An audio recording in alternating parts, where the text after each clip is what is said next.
Hi, I'm Doug Haney, Executive Director of Polyphony Music Resources. We are a network of church musicians, and our mission is to foster a nurturing community of church musicians, providing them with encouragement, support, and resources. We offer a 3-day annual conference. We host regular Zoom calls with leading church music experts, and we've just begun publishing a new resource, Sacred Music News and Reviews. We are especially interested in nurturing the next generation of church musicians and helping them gain the skills needed to serve congregations well. I'd like you to hear from some of these students who scholarships to participate in this year's conference. First week of my undergraduate experience at Gardner-Webb that I kind of figured out, I think that traditional worship is the degree path for me. I didn't really know that was a possibility. I just really was looking forward to making that a reality, and I haven't really varied since. All thanks to my music minister, my home music minister, Beth Hefner at First Baptist Rutherford. So thankful for her leadership and her inspiration to kind of help me into the person that I am today. I'm also incredibly thankful for being able to attend Polyphony, the Polyphony conference here in Stone Mountain, Georgia, because this is my second conference, and I really have felt like the networking, the communication, just the fellowship even with the church members is a huge deal to me. And so just having those networks, realizing that you're not alone, you have resources, you have people, is a huge positive factor for me. And so I'm so thankful for everything that they've done for me. I was actually raised in a Jewish upbringing, so I learned a lot of the traditions of that, and in the Jewish faith, music is a very important part. I was guided towards First Baptist Church of Monroe, where I got to work under one of my friends who was an interim music minister at the time, Logan Williams. And when he graduated, the church came up to me and they're like, "Hey, you took over for Logan. We're looking for somebody to take over.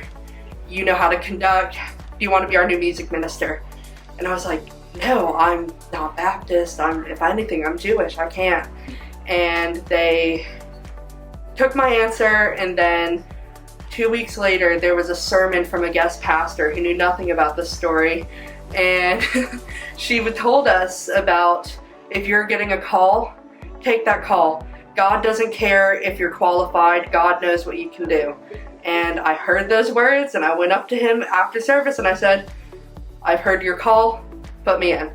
And it's been a great experience, and now I get to come to conferences like this and hear from such talented and interesting people about everything, and I'm very strongly feeling that call to continue my journey in music ministry and as a Christ follower. When I decided to go into music ministry, I wanted to put the two things I love the most together. That's music and my love for Jesus. People ask me what I do. I say I get paid to worship the Lord. So being able to worship and create music is definitely one of my greatest joys of music ministry. In my life, growing up, I was singing before I was speaking, and I always felt so moved by watching my parents' choral rehearsals. My parents were both music teachers, and whenever I was in the presence of choral music, whether I was singing or conducting or leading, I always felt God nudging me, calling me for something bigger.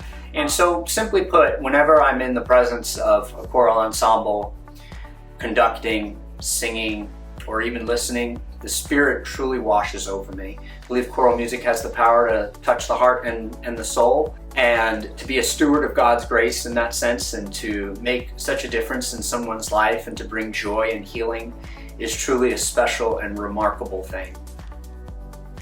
Psalm 89 says, "I will sing of thy steadfast love, O Lord, forever. With my mouth I will proclaim thy faithfulness to all generations." These students give me hope that there will indeed be capable church music leaders who will lead worshipers to sing the praise of God. Polyphony is committed to creating the sort of community that helps these and many others flourish in their work. I imagine you've had the experience of being swept up by the power of music and worship. There are times when words alone are not enough.